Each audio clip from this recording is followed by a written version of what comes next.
Good morning. 9:09 a.m. Eastern Standard Time on this Saturday, November 26th, 2022. I'm T-Speaker 222 XRP Future Millionaire with the side bet on XLM and Future Digibyte OG. So I want to thank everybody for tuning in. Especially want to thank the 214 members of Tom's Army, actually 213 members of Tom's Army that continue to allow me to do this. There's one thing I don't know that most people that you see on YouTube or social media, audience size my size, will do. I don't take any money from any establishment to promote their stuff, or I don't take any incentives to do 60-second ads or 3-minute ads in the middle of my videos. So all my support and my paid promoters are actually Tom's Army. So the sponsor of each and every one of these updates is the members of Tom's Army, the 213 individuals who allow me to do what I do and not have to seek sponsorships from the support that I receive from my community because it's so generous. So first things first, humbleness. Make sure you're humble when you're doing things. Don't judge others for what you don't know.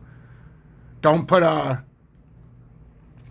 terrible and negative spin on somebody's work when they're putting their heart and soul into it. I do this each and every day for each and every one of you, regardless of the day.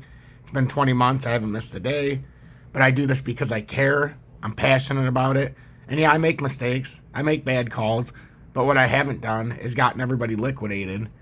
May not have the best timing of when to buy back in because I specifically wait for the bottom. But outside of that, there's nobody who does it better at predicting when to be out of the market. So XRP is down 0.27% at 4063. And today's a very stressful day. I have 2 hours and 49 minutes until Michigan versus Ohio State in the game. We've only beat them once in the last 15 years, which was last year. Well, twice in the last, 11 years, because we beat them in 2011. I was in Ann Arbor with Vincenzo's Gold Crypto Investing watching the game. But we haven't beat them down in Columbus since I was in 10th grade, and I'll be 39 next month. So I was in 10th grade in 2000. That's the last time we beat Ohio State. That was 22 years ago in Columbus. So let's see if we can do the old back-to-back and beat them in Columbus today. So XRP's down 0.27%, and go blue, by the way. In the comments, if you're a Michigan fan, go blue. And if you're an Ohio State Buckeyes fan who forgets how to use the M, because that's like one of the tooliest things I've ever heard. So if you're an Ohio State fan, I guess you have to take the M out of Columbus. I mean, it's fucking ridiculous. So leave in the comments. So if you're a Buckeyes fan or a Michigan fan, I'd love to hear. So XRP's down 0.27% at 4063. And it looks like, and I'm not just saying this, folks, we have to pay attention here now. The 1 minute is starting to reverse finally. And you have to get through the 1 minute and then the 3 minute. And you can see how this is all coming down here. So this very well could have started a reversal back down. We didn't come up to the quite as high as I would have liked it. I would have liked to have seen us reject up here about 433. But we did almost come up to the 42-cent level. Now we're going to see if we can maintain this uptrend, which will likely be hit at about 40 cents. We're going to see if we can hold 40 cents. That would complete this cup and handle. And then we should be able to bounce up to 433 if this pattern maintains itself. That's what we're looking at today, because it looks like it still has aspirations to come up to 433. But at the same time, if we ever lose this 20-day and 30-minute time frame, this could reverse back down on us very quickly. Now, the one thing working in our favor is it is a thinly traded weekend since the futures is closed. It's Saturday. So if I was a betting man, I would say this probably still has to come up here to 433 if I had to guess.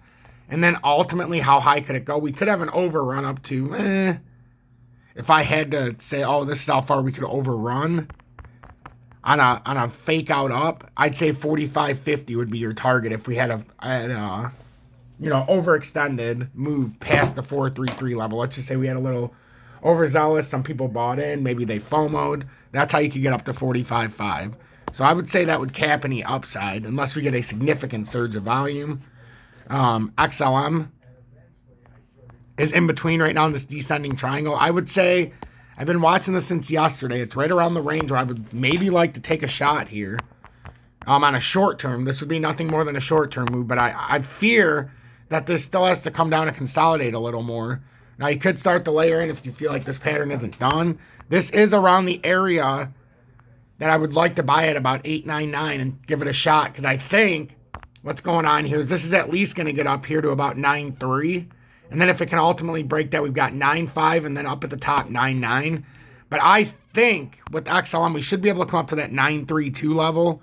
And I'm going to be playing it accordingly. Unfortunately, I got my BitGet removed the copy trading yesterday, so there is no way for me to do it anymore on BitGet. They sent me a message that said, due to my IP address, I'm no longer eligible to do the copy trading because I'm in the USA. And they removed it. I had over 100 people part of the copy trading. They removed every single person. Then 15 people joined again, and now I have no access to it. It canceled it, which is a shame. We were doing good things there. It's unfortunate, but you can still trade on BitGet. It's just the copy trading is no longer available. For me, I'm not allowed to be a copy trader because of my IP address. Up 4.84%, up to 0.0933 is where I'm predicting this move. I feel like we're about to have this cross in the 4-hour time frame, and if you were a betting man, this is where you might take a shot here, and then obviously have your stop loss in a decent spot. I would say I wouldn't have my stop loss any lower, because if you break this so if you break this formation, it's actually set up in a spot where if this formation breaks, you're not going to want to be in this past, especially if you get past the 200-day and the 30-minute, you're going to have to come down farther. But this is definitely getting into a squeeze area with XLM where you've got to pay some serious attention to it, because this is technically a bounce spot. This is technically a bounce spot at 889. If it hits 889, that's technically a bounce spot. And I would very, very closely be monitoring this situation if you're looking for a trade, because we have not come to the top of this pattern. And the breakdown volume has been very weak. So I anticipate this to break up a little more. I anticipate this with XLM. Like you can see the 2-hour time frame, we're riding it beautifully. So I'd say if you can find it at 8.8, what is that? 8.8. We got to make sure we have the right number. I would say if you can find this on XLM at 8.8, get to around the 888 level and see how it reacts. And that's exactly where you're probably going to be able to put in the best bet. It's come down from 9.1 yesterday, so we're on the right track here. And then DGB at 0.075. It's already started the move I'm talking about with XLM. DGB's already had the bullish cross, and it looks like it has aspirations to come up to 8.02. It's got rejected short term on the 200-day, but on a thinly traded weekend, you can see how we broke out of the bear flag. It looks like 802, 00802 is on deck. And then if we can break that 0087, and if you look at this overextension here, which is what I like to do, you could actually come up here to 0088 if you can break past this 008. So that's what I'm looking at for XRP, XLM, and DGB. But I want to do an expanded look today. I want to look at Algo as it's on the support structure. And if we're looking at the 4-hour time frame, Algo is way behind.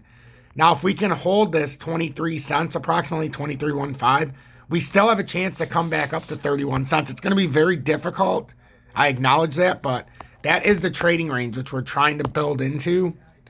And it's not going to be easy to hold this structure, and I understand that. And then we have this resistance, though, that I keep on here on the USDT chart for Algo. We need to pass this in order for us to make that nice little parabolic push. We have to break 24.77. And then let's take a look at Iota. I'm going to go all around right now. Iota had a nice parabolic spike. Talked about how it's overdue in this range. It did push up yesterday very briefly to 24.98 late last night or early AM, but quickly reversed back down. So with Iota, if we get broader support out we've been talking about with XRP, XLM, DGB, and Algo, this would have a chance to come back up to about 23.48. That's what I'm looking at with Iota. And then XDC, and I'll release this update so everybody can see it. I think this is a spectacular update this morning, as I'm going to be doing more of the ISO expansion. Let me know in the comments if you want me to do the ISO expansion and if you appreciate when I do this look. Because these charts are going to more and more become the ISO charts, not just XRP, XLM, and DGB. Those three will always be the biggest part of the show, but I'm starting to add for the ISO. It's just that simple. So underneath we have 022. We're trying to get on top of 0243. That's where you're looking for. On top of 0243 And XDC can make its way up to 02, what is this right here? 0279. So that's the move we're looking for XDC. Unless we can get on top of that, we have broader support that must be met. And then I can also draw this in for you, so you can see how this is going to track. So that is your resistance and support right now, if you can get back in there. But you also have the downtrending. Oh, man, I want to do this in two ways, because that was the initial uptrend, but we broke it. So you can also look at your extension level. Hopefully, you know, you could say, oh, this might be a hold level, but we'll see. So with XDC, it's very simple. I'm looking for either a hold here on this support line that we're at about 0232 is what we want to hold. And then a breakout attempt first to 028 and see if we can get on top of that. If we get back within this little ascending triangle, then 0314 would become the top end resistance. I'm XRP Future Millionaire. Hit that motherfucking like button. If for no other reason, the fact that I come here each and every day. And I do these updates no matter what. If you want to see my past updates, all you have to do is go back to the previous video. My previous video did not do as well, which is fine. Had 598 views, 90 likes. The likes killed me. We need to get over 100 likes in order for me to get close to my 1,000 views. Anything under 100 likes generally won't get through the analytics. And also leave a comment if you watch to the end of this video. Leave a number, 22, for the number of years it's taken Michigan to try to beat Ohio State and Columbus. Hopefully, if enough of you say 22, Michigan will beat Columbus. Or we'll beat Ohio State and Columbus today in just about 2 hours and 40 minutes. So if you want to join me on MEXC, you can join me there. 200x leverage, no KYC, no VPN needed, and it's fully tradable in the USA. And there's no spot fees, so why waste your spot fees on Uphold? Send your stuff to Uphold when you have no spot fees on another exchange. You can join Tom's Army there, get the exclusive Telegram and the exclusive emoji badge of me being abducted by aliens, and show that support of $9.99 a month. If you don't want to do that, but you want to show some extra support, you can send a super thanks to $5, $10, or $50, which is always appreciative. Had a few people, not many, do it in the lifetime of the super thanks, but I've had about 7 or 8 people send it over the last couple months, which is fantastic. And then, if you want to join me on BitGet, you can do it right there, but as you know, the copy trading no longer works. They removed me because I'm in the USA, but you can still trade on BitGet if you're already on there in the USA. It's just the IP addresses are flagged. And then Uphold is where I keep my 3,500 liquid. But what I do is I send the money back and forth to different exchanges via Tether or USDC or XRP, if I had XRP, but now I do it through Tether or USDC so that I can buy my XRP on other exchanges and then send it back to Uphold, or my other crypto that could be sent back there. So that's what I do. I'm XRP Future Millionaire. Hit that motherfucking like button. Hashtag the FUD stops here. And I appreciate each and every one of you because, like I said, this update was sponsored by the 213 members of Tom's Army. I don't take money from any other businesses. I don't take endorsement money so that I can endorse a product. And you'll never see me advertise bullshit that I don't use myself. So to the 213 members of Tom's Army, I cannot thank you enough for sponsoring this update.